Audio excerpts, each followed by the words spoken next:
Samajwadi party के अध्यक्ष अखिलेश यादव ने लखनऊ में प्रेस कॉन्फ्रेंस कर सरकार पर गंभीर आरोप लगाए हैं। उन्होंने कहा है कि योगी सरकार जयप्रकाश नारायण इंटरनेशनल सेंटर को लेकर जनता को गुमराह कर रही है और अपनी नाकामी छुपा रही है। अखिलेश ने आरोप लगाया है कि सरकार जेपीएनआईसी की पुरानी समिति को हटाकर इसे बेचने की साजिश कर रही है। उन्होंने ये भी कहा है कि ये सेंटर समाजवादी सरकार का सपना था जिसे आप खत्म करने की कोशिश हो रही है। तो वहीं सरकार की ओर से मुख्यमंत्री योगी आदित्यनाथ ने भी पलटवार करते हुए कहा कि लूट करने वाले अब उपदेश दे रहे हैं और सीबीआई जांच से विपक्ष घबराया हुआ है। इस मुद्दे पर टीवी सीएम ब्रजेश पाठक ने भी अखिलेश यादव पर निशाना साधा और कहा है कि सरकार की नीयत साफ है, विपक्ष बिना वजह विवाद खड़ा कर रहा है।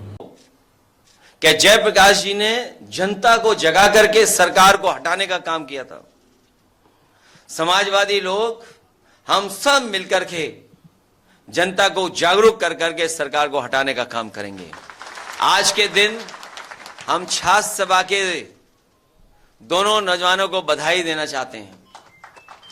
हालांकि लोहिया वाहिनी के हमारे राम करण निर्मल को भी मैंने कहा था कि उनकी भी इच्छा थी कि कुछ इस तरह का काम किया जाए, मैंने उन्हें रोका था।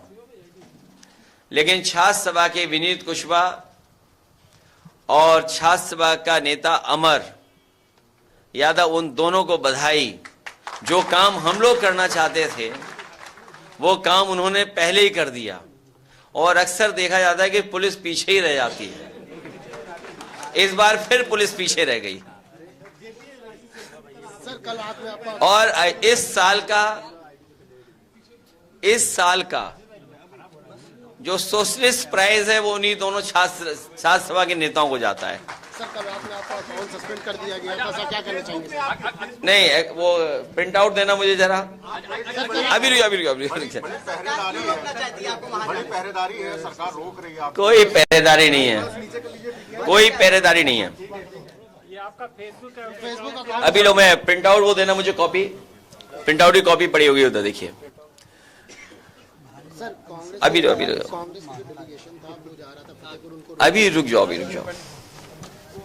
मुझे जानकारी बाद में मिली कि हमारा अकाउंट ब्लॉक कर दिया गया, सस्पेंड कर दिया गया। और जो आप लोगों के माध्यम से जानकारी मिली और जो आज कागज पे मुझे जानकारी मिल रही है कि उस पे कुछ ऑब्जेक्शंस था। और जो ऑब्जेक्शंस ये दिए गए कि adult sexual exploitation and violence की शिकायत है।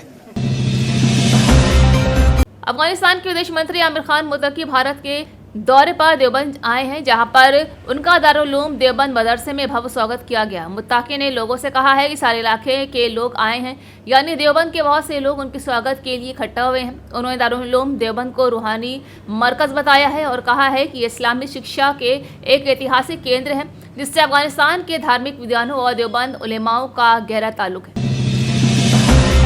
उत्तर प्रदेश की राजनीति ने एक बार फिर से हलचल मचा दी है। समाजवादी पार्टी के पूर्व नेता और चर्चित दलित पिछड़ा चेहरा स्वामी प्रसाद मौर्य शनिवार को रामपुर जेल में बंद सपा के वरिष्ठ नेता आजम खान से मुलाकात करने पहुंचे।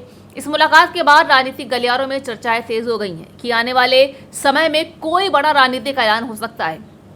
जी हाँ, आपको बता दें कि स्वामी प्रसाद मौर्य ने समाजवादी पार्टी के अलग होने के बाद लगातार पार्टी नेतृत्व और रणनीति पर सवाल खड़े कर दिए हैं। वहीं आजम खान, जो कि सपा के मजबूत मुस्लिम चेहरा हुआ करते थे, लगभग 30 मुद्दों और लगभग 2 साल जेल के कारण अब पार्टी से खफा बताए जा रहे हैं। तो वहीं अब जब दोनों नेता आमने सामने हैं तो राजनीतिक विशेषज्ञों का मानना है कि ये मुलाकात सिर्फ एक औपचारिक भेंट नहीं बल्कि किसी नई राजनीतिक धुरी की शुरुआत हो सकती है। लखनऊ में कांग्रेस मुख्यालय शनिवार को छावनी में तब्दील हो गया है। दरअसल पार्टी प्रदेश अध्यक्ष फतेहपुर जाने वाले थे। उनको जाने से पहले पुलिस ने बड़ी बैरिकेडिंग कर उनके काफिले को रोक दिया। रोके जाने से पहले अजय राय ने कहा था कि चाहे गोली चलवा दी जाए लेकिन हम मृत दलित के घर सांत्वना देने जाएंगे। अजय राय प्रदेश मुख्यालय के अंदर ही और बाहर कार्यकर्ताओं का जमावड़ा लग गया। कार्यालय के आसपास जमा हो रहे कार्यकर्ताओं को पुलिस ने रोक दिया। इस दौरान कांग्रेस के कार्यकर्ताओं ने सीएम योगी के खिलाफ नारे लगाए। जहां अजय राय रायबरेली में भीड़ की ओर मारे गए दलित युवक के घर फतेहपुर जाने वाले थे।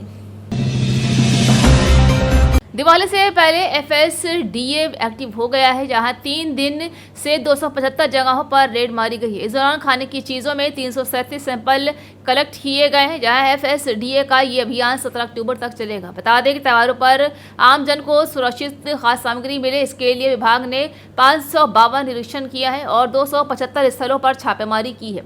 इस दौरान एकत्र किए गए 337 नमूनों को लैब भेजा गया है। विभागीय अधिकारियों के अनुसार अब तक की कार्रवाई में 164.4 क्विंटल सामग्री जब्त की गई है, जिसका अनुमानित मूल्य 28.65 लाख है।